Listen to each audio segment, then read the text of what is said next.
Përshëndetje. Sot jemi para jush për të prezantuar paketën që opozita e bashkuar ka prezantuar në mekanizmin që tashmë është vendosur për reformën zgjedhore, Këshilli Politik dhe grupi 4, i cili do të shqyrtojë të gjitha propozimet që bëhen në kuadrin e reformës zgjedhore. Pra ne dje kemi, siç ju jeni ndjeni, kemi prezantuar 3 paketa në lidhje me ndryshimet që opozita e bashkuar propozon për të goditur krimet zgjedhore, duke rritur rolin e organeve ligjzbatuse, prokurorisë shtetit, policisë dhe të gjithë instrumentet e tjerë që duhen në këtë aspekt. Gjithashtu, propozime për ndarjen e krimit nga politika. Tema këto që janë prioritare në agjendën e miratuar nga Këshilli Politik për reformën zgjedhore pa kohë më parë. Sigurisht, masat që ne parashikojmë janë masat të cilat kërkojnë mbi gjitha respektimin e parimit themelor që ka OSBE-ja, që është garantimi i fushë lojës së barabartë për gjithë aktorët zgjedhor, një parim i cili është i konsakruar në paragrafin 5.4 të dokumentit Kopenhagenit të OSBE-s dhe që ka për qëllim mbi gjitha shkputjen e shtetit nga politika. Qenin e shtetit një organizëm neutral i cili funksionon në interes të publikut, të zgjedhësve dhe jo si aktor në favor të një partie që garon për të rrëmbyer pushtetin. 3 paketat tona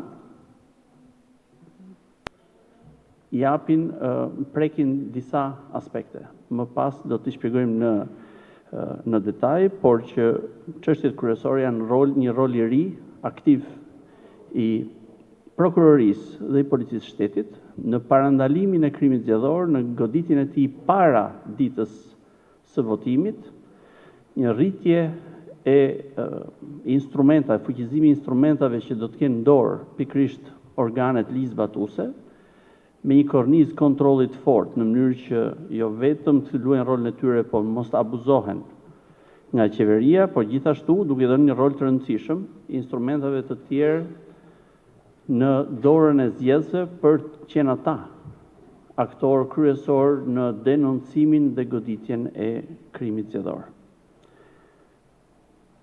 Një nga elementet kryesore që OSBE ose disa elemente kryesore, rekomandimet prioritare që OSBE nënvizon në disa raporte tashmë, në vitin 2015, 2017 dhe 2019 janë shitblerja e votës, është presioni mbi zgjedhësit që janë punonjës të administratës, cënimi i sekretit votës, cënimi i lirisë votës.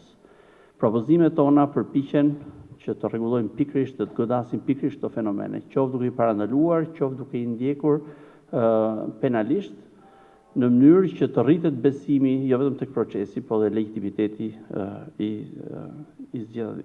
i organeve që dalin nga zgjedhjet. Për mëtej, do të hyjmë në një shpjegim më detajuar.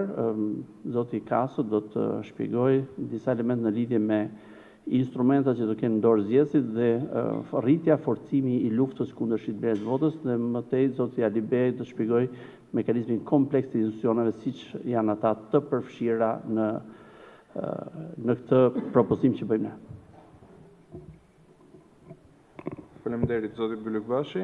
Atëherë 2 fjalë shkurt lidhur me njërin nga paketat që neve kemi propozuar, ajo e ndryshimeve në kodin e procedurës penale, për sa i përket përfshirjes në jurisdiksionin e strukturës posaçme antikorrupsion dhe gjykatës së posaçme kundër korrupsionit dhe krimit të organizuar, të krimeve zgjedhore, dhe nga ana tjetër disa ndryshimet propozuara nga ana jonë në pjesën e paketës që trajton dhe zgjidhjet për sa i përket rolit policisë shtetit në procesin zgjedhor, në cilën kemi menduar të propozojmë që të futet koncepti I sinjalizuesve në kuadër të parandalimit të kundravajtjeve administrative dhe të veprave penale në fushën e zgjedhjeve.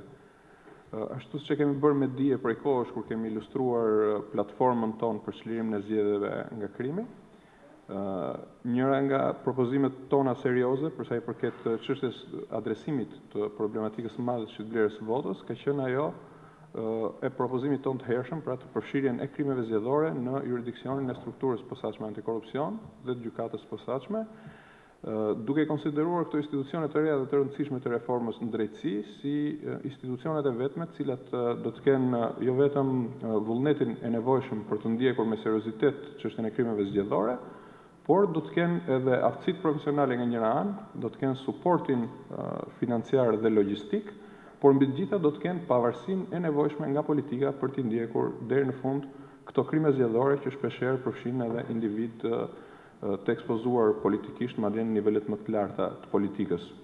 Për shkak edhe të faktit se korrupsioni zgjedhor I parashikuar si I tillë në kodin penal konkretisht në nenet 328 dhe 328B të kodit penal, pra korrupsioni aktiv dhe pasiv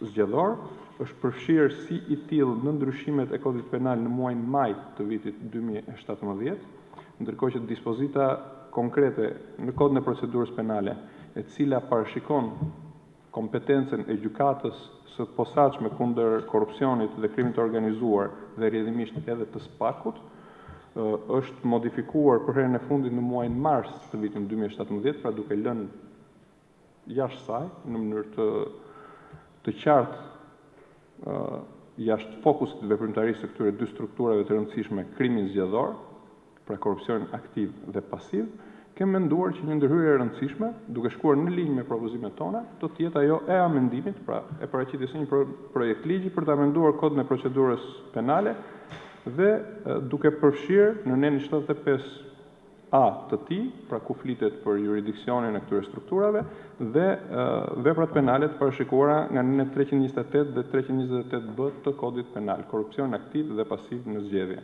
duke parë pra le të themi krimin zgjedhor nga pikpamja e agjencive ligjzbatuese. Nga ana tjetër kemi menduar që të bëjmë dhe propozimet konkrete duke parë nga pikpamja e zgjedhësve, vota e cilëve duhet të garantohet nga çdo lloj ndikimi, nga çdo lloj presioni, qoftë ky administrativ, qoftë ky I kundërlishëm kriminal, penal, duke futur nocionin e sinjalizuesve për sa I përket kundravajtjeve administrative dhe veprave penale në fushën e zgjedhjeve, duke shkuar në një linjë me një legjislacion të cilin ne tashmë kemi që prej vitit 2006 dhe I amenduar në vitin 2016 për sa I përket sinjalizuesve në përgjithësi, pra nuk është një nocion I ri I panjohur në kornizën ligjore aktuale, por është një risi e propozimit të këtij nocioni për veprat penale ose kundravajtje administrative në fushën e zgjedhjeve. Konkretisht e kemi propozuar si projekt amendament për të modifikuar, për të shtuar dy nene konkrete në kodin zgjedhor, nëpërmjet cilit parashikohet futja e këtij mekanizmi të ri për të sinjalizuesve, të cilët tradicionalisht dhe në mënyrë të natyrshme janë ajo pjesë e votuesve të cilët janë identifikuar si votues të subjekteve kundërshtare ose si votues neutral, ndaj të cilëve ushtrohet presioni më I madh, veçanërisht nga subjektet të cilët janë në pushtet, por të cilët për shkak të thyerjes përballë presionit ose përballë rishfetit të propozuar, kanë një predispozicion natyral të brendshëm që ta denoncojnë atë, nëse do t'u mundsohet një kornizë ligjore e përshtatshme që t'u ofrojë atyre mbrojtje dhe garanci për vijimsinë qoftë të marrëdhënies së punës ose mbrojtje le të themi nga ndjekje penale ose nga vepra penale të caktuara. Prandaj dy propozimet tona konkrete janë ato, siç e thash përpara, për shtimin e dy neneve përkatëse në kodin zgjedhor, në cilin neni 108 fraksion A parashikon futjen e konceptit të sinjalizuesve dhe neni 108B ndalet më gjerësisht me mbrojtjen që I ofrohet sinjalizuesit të përgjithësisë nga pikpamja administrative, ashtu dhe nga ajo e ndjekjes penale eventuale, pra duke garantuar, le të themi, mundësitë më të mira që nga pikpamja e zgjedhësit, vota e cilit duhet të mbrohet, të ketë lirinë maksimale të denoncojë çdo fenomen të dënueshëm të shitblerjes së votës. Faleminderit. Faleminderit, zoti Kaso. Zoti Alibej do të shpjegojë tani mekanizmin tërësor të masave që institucionet, masat për rritjen e rolit institucioneve në goditjen e krimeve zgjedhore, kryesisht shitblerjes votës, presionin mbi zgjedhjet, cënimin e sekretet e lirisë votës. Po zoti Alibej. Faleminderit. Vlera kryesore nga e cila jemi frymëzuar për të artikuluar dhe draftuar këto propozime është një. Në zgjedhje nuk duhet të ndodhë që qytetari të ketë frikë nga pushteti. E kundërta. Pushteti duhet të ketë frikë nga qytetari, nga vota e lirë e qytetarit.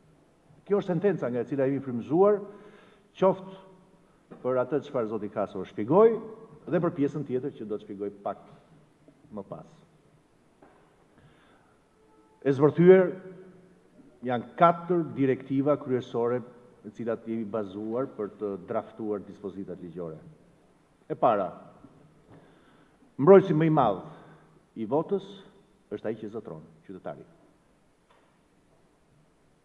Aleati kryesor.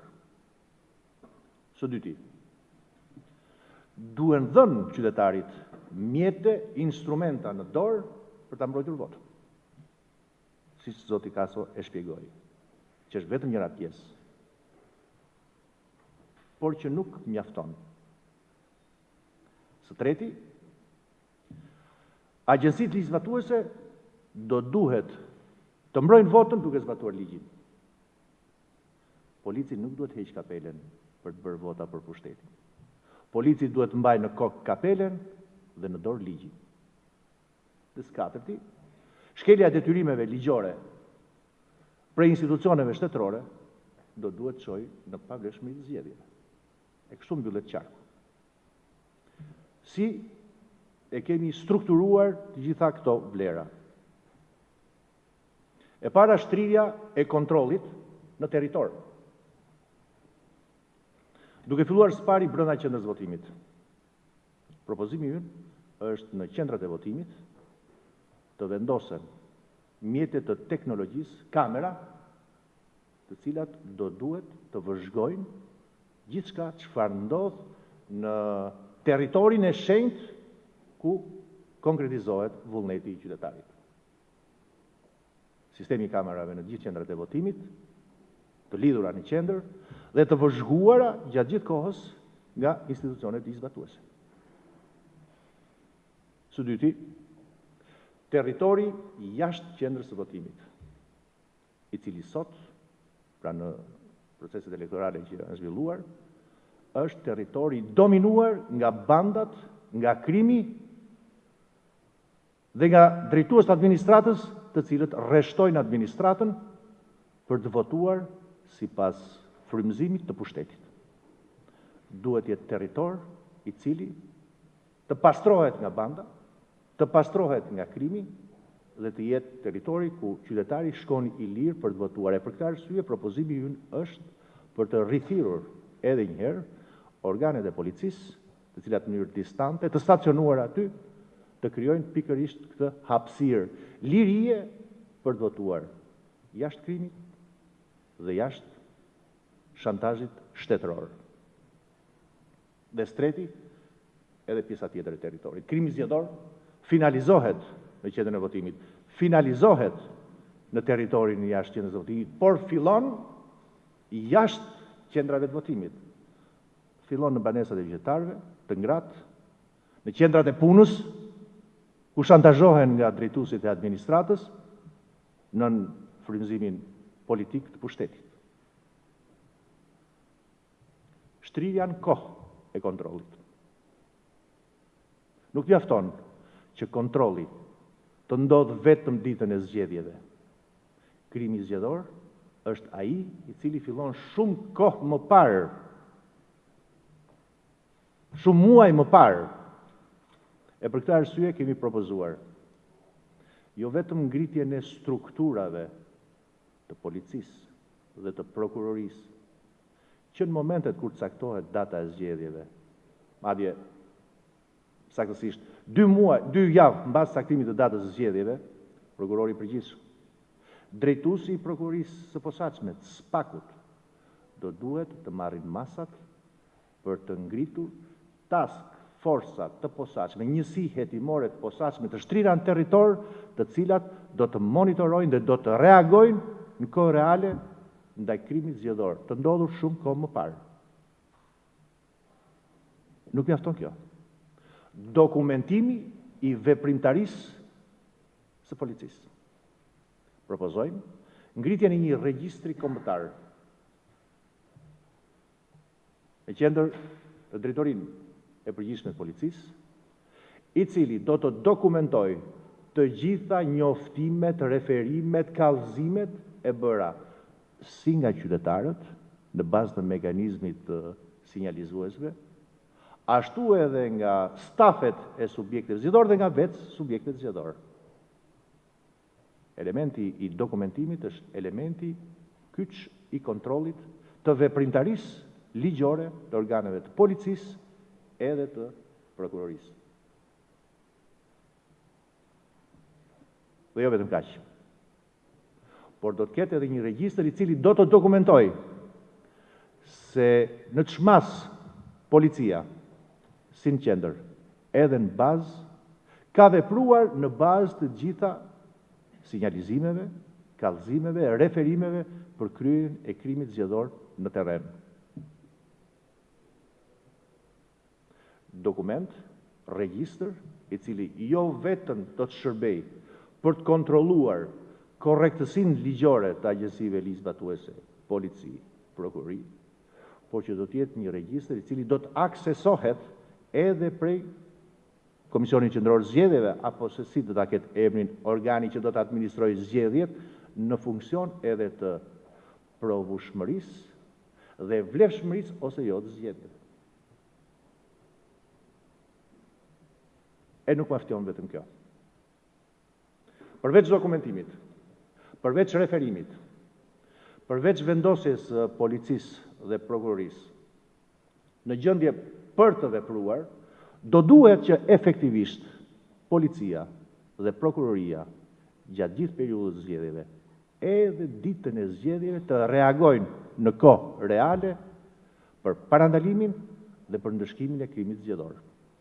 Për këtë arsye kemi propozuar që gjendja e flagrancës, siç parashikohet në kodin e procedurës penale, të krimit zgjedhor, dhe kushdo e kupton që gjendja e flagrancës së krimit zgjedhor fillon shumë kohë më parë, por përfundon ditën e zgjedhjeve, është e tillë që do duhet të detyrojë që në kohë reale policia dhe prokuroria të jetë prangat atyre që kryejnë krime zgjedhore. Në kohë reale. Ndëshkim për ata, parandalim për të tjerët. Dhe jo vetëm kaq.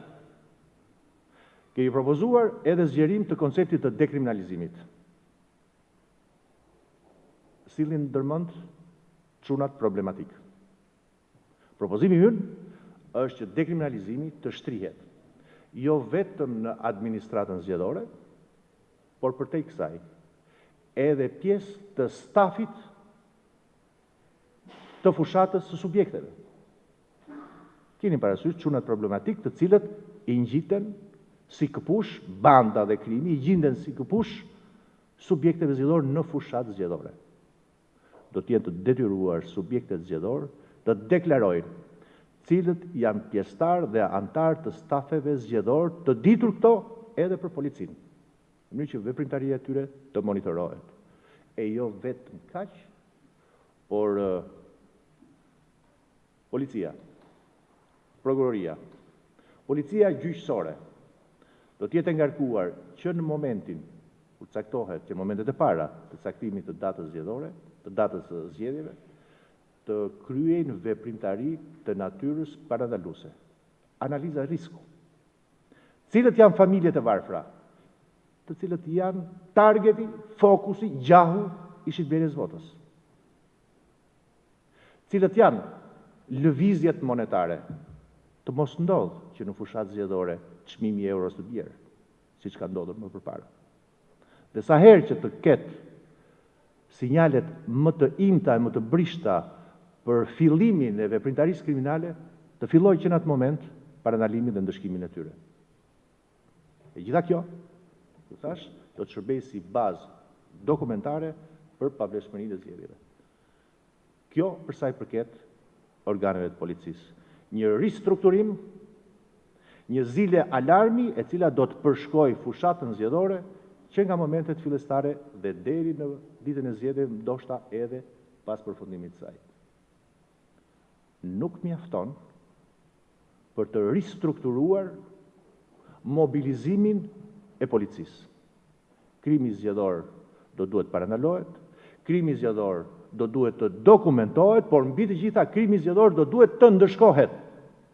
E për këtë arsye, kemi propozuar edhe ndryshime për sa i përket mënyrës se si do duhet veproj prokuroria, dhe jo vetëm prokuroria, të gjithë organet që rreth rrotullohen tek sistemi i prokurorisë, duke filluar nga prokurori i përgjithshëm. Propozojmë që 2 javë pas caktimit të datës zgjedhje, prokurori i përgjithshëm, nëpërmjet instrumentit që ka, instrumentit të nxjerrjes së udhëzimeve, të udhëzoj ngritjen e strukturave të posaçme të prokurorisë të shtrira në territor. Ja nuk e folur për prokurorinë civile, për ta ndarë nga SPAK. E jo vetëm prokurori i përgjithshëm, por me regjimin e ri të organizimit të sistemit të prokurorisë, ku janë vendosur ndarje dhe një marrëdhënie pothuajse autonomie midis prokurorit përgjithshëm dhe drejtuesve të prokurorisë, edhe drejtuesit e prokurorive të rretheve në zbatim të udhëzimeve të prokurorit të përgjithshëm, do duhet të ekzekutojë në mënyrë të menjëhershme pikërisht ngritjen e këtyre njësive të posaçme hetimore, targeti i cili është krimi zgjedhor. Së treti, SPAK. Si zoti Kaso e tha, janë disa dispozita në kodin penal, të cilat nuk janë përfshirë në fakt në kompetencën nëndore të SPAK-ut, e me propozimin tonë përfshihen, por jo vetëm kaq. Ashtu si prokurori i përgjithshëm, edhe drejtuesi i prokurorisë së posaçme, drejtuesi i SPAK-ut, që në momentet e para të caktimit të datës së zgjedhjeve, nëpërmjet instrumentave që ka në dorë, udhëzimeve që ka, dhe jo vetëm kaq, por edhe të drejtës dhe kompetencës për të menaxhuar trupën e re, Byron Kombëtare të Hetimit, do duhet të nxjerrë udhëzimet mbi mënyrën e funksionimit dhe të ristrukturimit. Drejtuesi i BK-s, edhe ai është i involvuar dhe merr detyra të reja për fushatat zgjedhore. E jo vetëm kaq, por se për ta përmbyllur të gjithë panoramën, ne propozojmë që edhe Këshilli i Lartë i Prokurorisë të ketë detyra të posaçme në mbështetje të detyrave që do të marrë prokurori i përgjithshëm, drejtuesit e prokurorisë, ashtu edhe drejtuesi i SPAK-ut. Dhe së fundi, edhe vetë inspektori i lartë i drejtësisë do të ketë detyra të posaçme për të ndëshkuar, për të proceduar shpejt, me që është rasti, dhe për ta thënë, për të ndëshkuar çfarë do lloj shkelje ligjore nga subjektit që ai ka në kontroll, prokurorët dhe gjyqtarët. Këto janë propozimet tona, të cilat fillojnë nga individi, shkojnë tek policia, përcillen tek prokuroria dhe tek instrumentat e tjerë shtetëror për të kontrolluar të gjithë këtë konstelacion organesh që do të monitorojnë jo ditën e zgjedhjeve, jo vetëm fushatën, por periudhën zgjedhore që është dhe më gjerë se sa kaq. Faleminderit. Faleminderit zoti Alibe. Me paketën që ne propozojmë, jo vetëm sjellim masa të reja forta për të goditur, parandaluar dhe goditur krimet zgjedhore dhe në mënyrë të veçantë krimet ato që kanë pasojën më të rëndë në procesin zgjedhor, siç është shitblerja e votës dhe cënimi i sekretit dhe i lirisë votës. Por ne gjithashtu luftojmë një nga fenomenet më të rënda të theksuara nga Oerd, pandëshkueshmërinë e krimit zgjedhor, e cila lidhet ngushtësisht me deri dhe refuzimin nga organet ligjzbatuese nën kontrollin politik dhe në presionin e qeverisë, duke shkuar deri tek prokuroria për ta goditur krimin, duke i dhënë mundësi krimit zgjedhor, bandave kriminale në marrëveshje dhe marrëdhënie të plot me pushtetin që të kontrollojnë dhe të dhunojnë zgjedhësit shqiptar.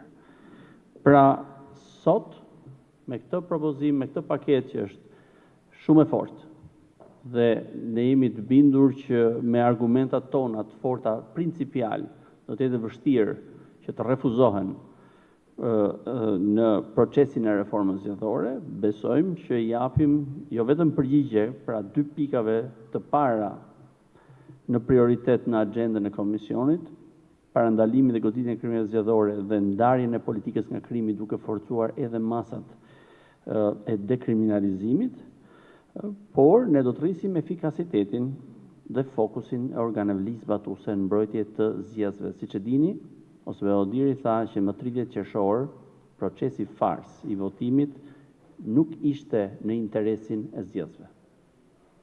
Dhe pavarësisht kësaj, qeveria e Edi Ramës vendosi të vazhdonte të kryente atë proces edhe pse nuk ishte në interesin e zgjedhësve.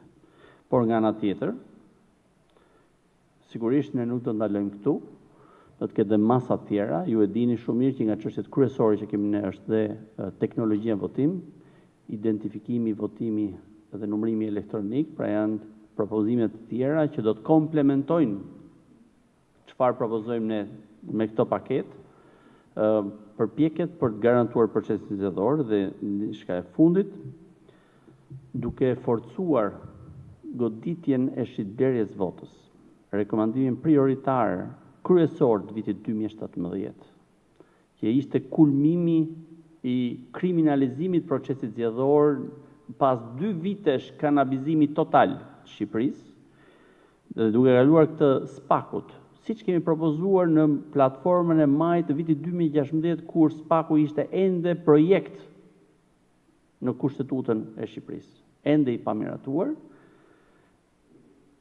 e komplementuar kjo me votimin ton, me bindje të plot, me konsensus të ligjit spakut, sot i heqim spakut çdo lloj alibie për t'i dhënë një prioritet goditjes së fenomenit më të rënd korruptiv në vend që është korrupsioni zgjedhor.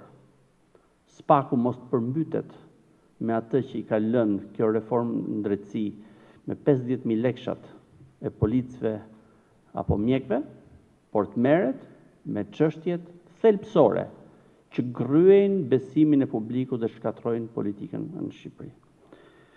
Kjo është paketa, jemi të hapur për pyetje dhe për të qoruar më tej.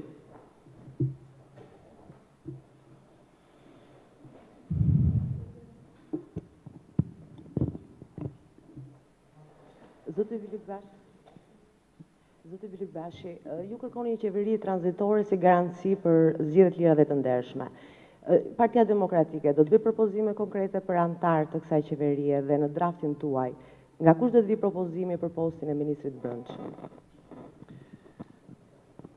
Besoj juve jeni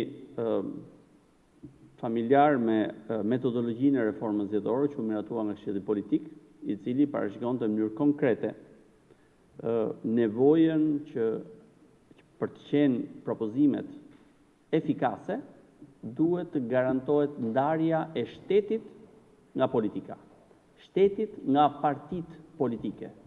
Pra shteti nuk funksionon si detachment bashkibozukësh në favor të partisë që është në pushtet dhe kërkon të rrëmbej me çdo kusht pushtet. Paketa jonë është që në kokë, pas një lloj ekuivoku, tregon dhe i qëndron linjës tonë të qartë politike, asaj linjë që opozita e bashkuar ka bërë shumë qartë, që një qeveri kujdestare është garancia që to instrumentat funksionojnë. Çdo gjë tjetër e bën më pak efikasitetin e instrumentave në mbrojtje të drejtës së votës së zgjedhësve. Ta bëjmë qartë që në fillim. Nuk do të ketë bashkëqeverisje mes opozitës bashkuar dhe Partisë Socialiste. Nuk do të ketë. Një qeveri kujdestare, nga ana tjetër, do të thotë një qeveri që është neutrale në raport me zgjedhjet, një qeveri që zbaton detyrimet ligjore dhe standardet dhe praktikat më të mira në mënyrë që jo vetëm të ndihmojnë në organizimin e zgjedhjeve, organet të cilave ligji ua ka dhënë detyrën për organizimin, por dhe të mos ndërhyjë për të prishur zgjedhjet. Kjo është detyra një qeverie kujdestare, në përputhje me standardet ndërkombëtare. Por ne dim shumë mirë që situata reale në Shqipëri me kryeministër Edi Ramën është krejt e kundërta. Kështu që në kushtet aktuale, një qeveri kujdestare do të thotë një qeveri që nuk drejtohet nga Edi Rama, i cili është modeli i kryeministrit, i cili është gati të shkel çdo standard dhe çdo parim ndërkombëtar, pa le Kushtetutën e Shqipërisë dhe ligjin të cilën e hedh në flera, vetëm për të rrëmbyer pushtetin. Pra në kushte aktuale, një qeveri kujdestare do të thotë këtë. Edi Rama nuk është kryeminist. Një qeveri kujdestare është një qeveri e cila përbëhet nga figura të cilët kanë integritet profesional dhe moral dhe vullnetin pozitiv politik për të garantuar votën e shqiptarëve. Sigurisht që me këto objektiva dhe duke u nisur edhe nga modelet dhe precedentët që nuk janë larg nga Shqipëria, në kushtet kur do të shkojmë drejt kësaj zgjidhje, ajo do të përcaktojë dhe kush janë personat që do të kenë. Në rastin konkret që do të kenë detyra të tilla. Në rastin konkret, ne kemi vetëm një aspekt të çfarë do të bënte një qeveri kujdestare në raport me masat që propozojmë, sigurisht që nuk është vetëm kaq, nuk është vetëm cënimi i lirisë, sekretit të votës, nëpërmjet presionit shitblerjes apo çdo lloj dhunimi tjetër, por kemi edhe momentin kur një qeveri e lidhur edhe me krimin ushtron presion mbi administratën, që tashmë është një rekomendim prioritar i OSBE-dit, dhe gjithashtu abuzon me burimet shtetërore, duke filluar nga ato minimale materiale deri tek pushteti rregullator për të fituar avantazhe në proces zgjedhor në kundërshtim me standardet, Kushtetutën dhe ligjin zgjedhor. Pra sigurisht që një zgjidhje për këtë çështje në aspektin teknik do të jetë dhe më e gjerë, kjo është vetëm pjesa e parë që ju shihni, por objektivi është i qartë, i bazuar mbi parime solide që janë të konsakruara nga dokumentet më të rëndësishëm ndërkombëtar të OSBE-s dhe të Qytetit Evropës.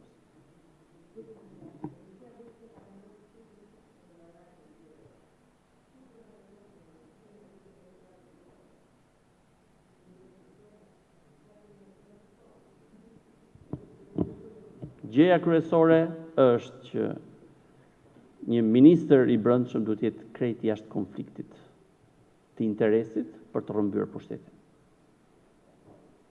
Juve i keni zgjidhja më afërt është e Maqedonisë. Por sigurisht, nëse ju e shihni, nuk është thjesht një heqje e një personi dhe vendosje e një personi tjetër. Po është një koncept më i thellë që garanton që policia, me që po flasim për atë çështje, policia do të jetë jo vetëm pasive të mos dëmtoj procesin zgjedhor, do të jetë aktive për ta mbrojtur procesin zgjedhor dhe mbi të gjitha nuk mund të jetë mburoj për kriminalët që punojnë për partinë në pushtet dhe nuk mundet të bëj fushat qoftë dhe kur ja kërkon kryeministri, kur i thot hiqni kapelet dhe xhaketat dhe bëni fushat për Partinë Socialiste. Pra duhet jetë krejtësisht jashtë ti konflikti interesi që është me karakter kriminal. E përsëris, nuk do të ketë në çdo rast, kjo nuk mund të jetë bashkëqeverisje e opozitës me Partinë Socialiste. Duhet të jetë një qeveri që është neutrale, që zbaton ligjin dhe standardet dhe garanton zgjedhjet, me figura, me integritet lartë dhe në çdo rast të qeveri nuk mund ta drejtoj Edi Ramën. Besoj kjo është e qartë.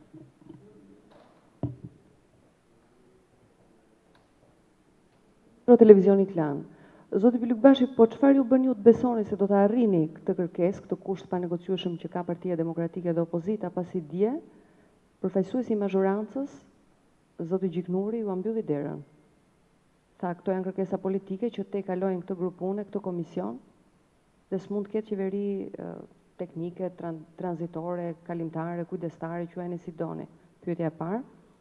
Dhe pyetja e dytë, çfarë ka ndryshuar tek Partia Demokratike që ja beson tashmë krimin elektoral, një strukture të atakuar me forcë nga reforma në drejtësi siç është ajo e SPAK-ut? Faleminderit. Do përgjigjem nga e dyta, nga pyetja e dytë. Nuk është as pak e vërtet që në reformën drejtësi është atakuar SPAK-u.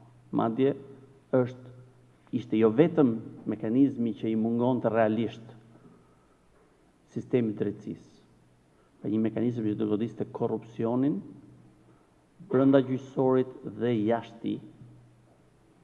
Por është vetmi ligj, siç juve e dini, i vetmi nga 7 ligjet zbatuese kryesore të reformës së drejtësi, mbas konsensusit 22 korrikut 2016, që është miratuar me konsensus. Me konsensusin e opozitës, sepse ai ligj përfshiu me mbështetjen e Shtetet e Bashkuara edhe amendamentet e Partisë Demokratike për të shmangur kapjen. Sigurisht zbatimi është gjë tjetër, po sot SPAK-u është përpara provës të testit për të vërtetuar që objektivat e mëdhenj të reformës së drejtësi realizohen. Detyrën e bëm duke i dhënë instrumentat. Dhe në lidhje me krimin zgjedhor, po i japim atë që i mungon sot, edhe kompetencën për ta goditur. Duhet i japim fokusin dhe prioritetin për ta goditur, dhe sigurisht është barra e çdo institucioni përfshirë SPAK-un për të bërë detyrën dhe për të zbatuar ligjin. Pyetja tjetër ishte? Po. Ne japim zgjidhjen. Kjo është një zgjidhje që nuk vjen nga hiçi, po ekziston tashmë si mekanizëm si precedent. Zgjidhja jonë është e bazuar në parime, është solide dhe garanton interesin publik dhe zgjedhës. Sigurisht që nuk pres që mazhoranca të përgjigjet dhe të thotë po, sepse ju e dini shumë mirë që në raste tjera ka bërë të njëjtën veprim. Kur propozuam ligjin e dekriminalizimit në vitin 2015, mazhoranca tha nuk e pranojmë, është antikushtetues, sënohen të drejtat e kriminalëve. Përjedhoi, ne nuk do ta mbështesim. Dhe në fund të një procesi u detyrua të pranonte atë që ishte interesi publik i shtetëve shqiptar.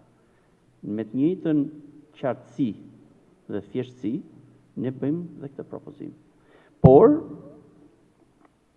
besoj ju e keni të qartë nga prezantimi dhe nga materialet që ju ndërshkoj keni marrë, që paketa është më gjerë se kaq dhe nëse do të kishte dhe pyetje për elemente të caktuara, do të ishte me vlerë për publikun, por gjithsesi uroj që shpjegimi ynë të ketë qenë i qartë, përsa e përket një seti elementesh që ka të bëjë me rolin e ri të policisë dhe të prokurorisë, me rolin që marrin zgjedhësit tashmë për të goditur krimin zgjedhor, me instrumentat e forcuar në procesin hetimit për të parandaluar dhe të goditur krimin zgjedhor, dhe për të rritur transparencën në sytë të gjithëve.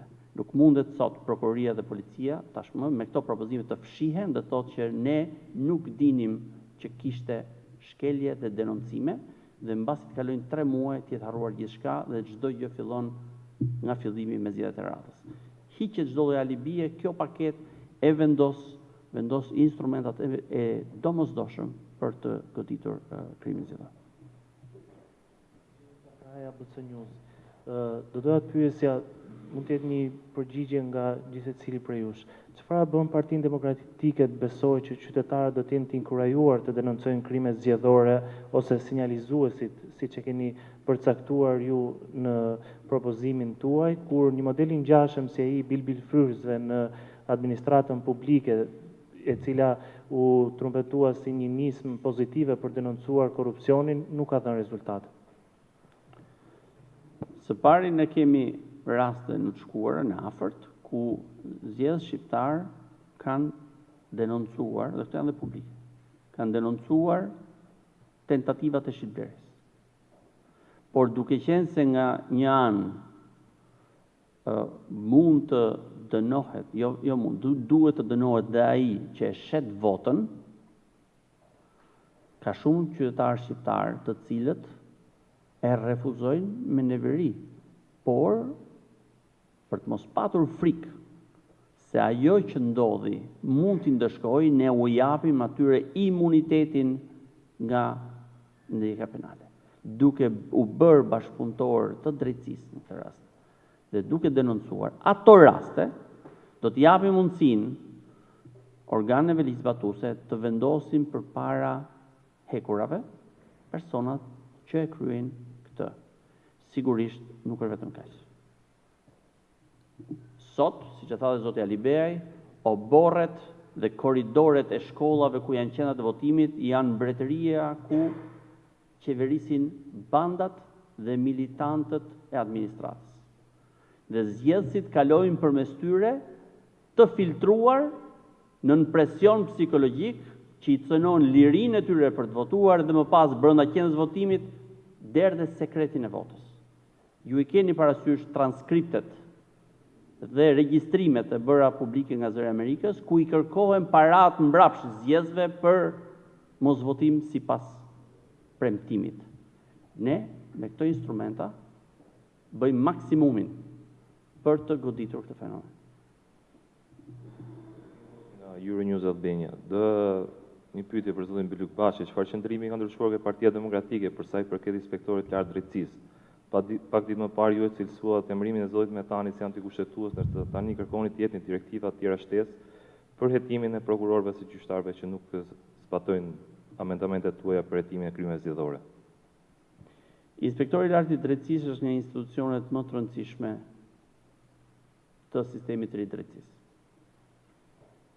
Një nga institucionet që ka shi institucionet të tjera ka prioritet në sistem. Të tjera mund të ishin kursyer në konstelacionin e shumë institucioneve që u krijuan.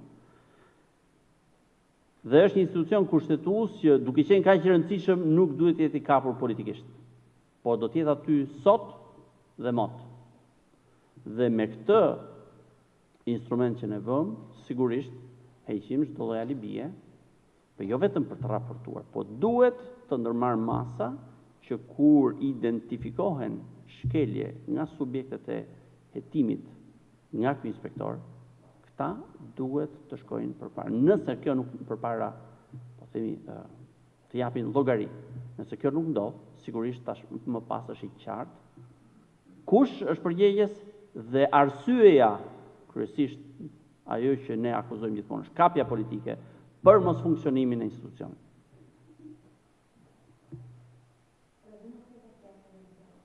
Zoti Bylykbashi, të doja të dija disa nga pikat në të cilat të 4 palët bien dakord dhe afrohen në qëndrime dhe cilat janë ato pikat e tjera në të cilat nuk e gjeni një gjuhë të përbashkët.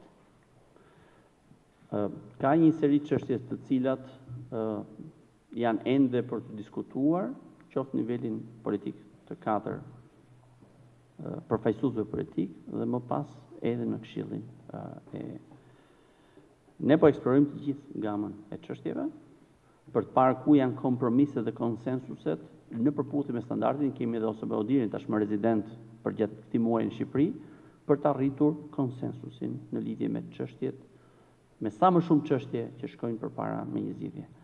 Por ky është një proces në vazhdim dhe ne synojmë që brenda datës 15 mars, dhe kjo është shumë e rëndësishme, kjo reformë përmbyllet. Po zonja.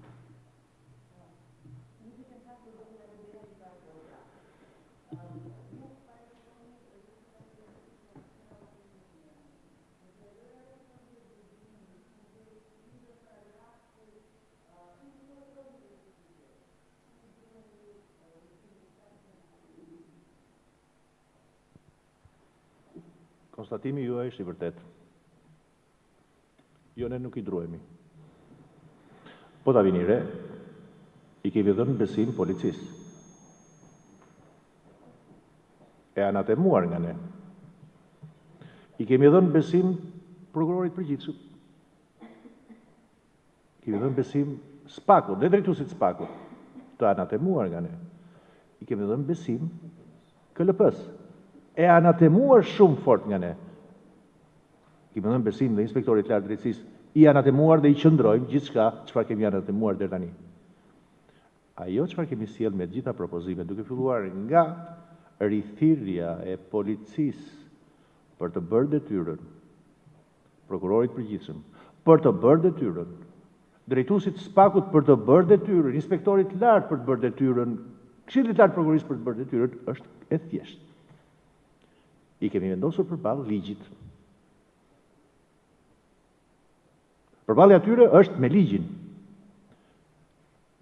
Qëndrimi ynë është, po, të ofrojmë besimin për një gjë më të madhe se kaq, më të shenjtë që është vota e qytetarëve, dhe kemi ofruar edhe zgjidhjen tjetër që zoti Bylykbashi e qartësoi.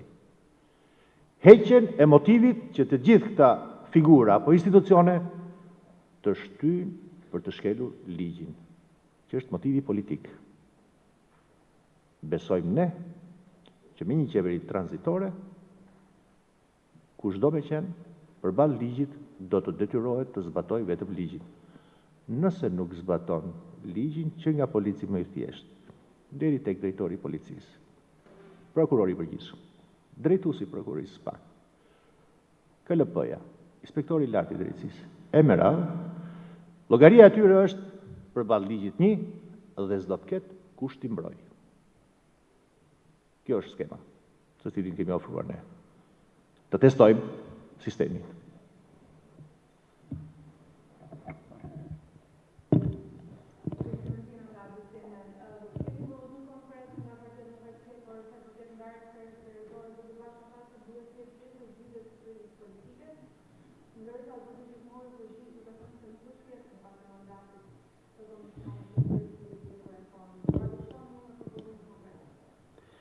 Besoj që nuk ka më asnjë dyshim që reforma territoriale e vitit 2015 ka dështuar në mënyrë masive në të gjitha objektivat e vet, për atë që premtoi, ka rritur shumë shpenzimet, ka rritur shumë personelin, por këto nuk janë gjëra kryesore. Ka shkëputur qeverisjen nga zgjedhësit. Ka ulur llogaridhënien e zgjedhësve. E të zgjedhur para zgjedhjeve. Ka centralizuar pushtetin në kundërshtim me parimin kushtetues dhe të Këshillit të Evropës të decentralizimit të pushtetit. Përballë këtyre dështimeve, sigurisht që tashmë del qartë në pah një hartë e manipuluar politikisht, e ndërtuar në funksion të zgjedhjes së sa më shumë ushtarëve të kryeministit Edi Ramën. Jo vetëm 30 qershori, ku të gjithë tashmë janë temëruar, por edhe manipulimi i hartës në praktikat më të shëmtuara zgjedhore është faktor themelor risku për zgjedhjet e lira të ndershme. Ka prishur balancën demokratike dhe përjedhoi duhet të merret në konsiderat. Kjo është një çështje tjetër, nuk është në pjesë e këtyre paketave që diskutojmë sot. Sigurisht që pa një zgjidhje të kësaj, rënimi i themeli thelbësor për demokracinë, siç është ajo që ka ndodhur me pushtetin vendor, është një faktor i madh rreziku për demokracinë shqiptare dhe kjo është sytë e gjithëve. Sigurisht që kjo hartë ne kemi premtuar herët, kjo hartë duhet grisur për të bërë një hartë që i vlen shqiptarëve, ja sjell atyre pushtetin më afër. Por kjo nuk është çështja sot për diskutim, ajo që ne flasim është nevoja për të garantuar në mënyrë bazike dhe thelbësore të drejtën e votës së zgjedhësve. Dhe mbi gjitha duhet garantuar që shteti është neutral dhe zgjidhja më e mirë është qeveria kujdestare.